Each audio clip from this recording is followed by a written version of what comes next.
কততম সংবিধান সংশোধনের মাধ্যমে এবং কত সালে ভোট দেওয়ার বয়স 21 বছর থেকে কমিয়ে 18 বছর করা হয়, অর্থাৎ ভোটাধিকার বয়স 18 বছর 21 বছর থেকে 18 বছর করা হয়।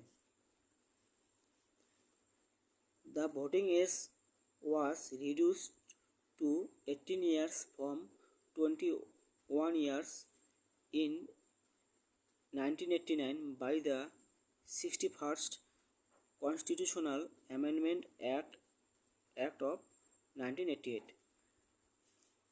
61তম সংবিধান সংশোধনের মাধ্যমে এবং 1988 সালে এই আইনটি পাশ হয় এবং 1989 সালে এটা প্রয়োগ হয়।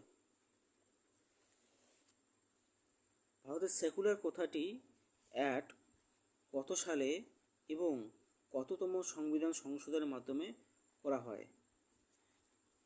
The term of secular was added to preamble of the Indian Constitution by the 42nd Constitutional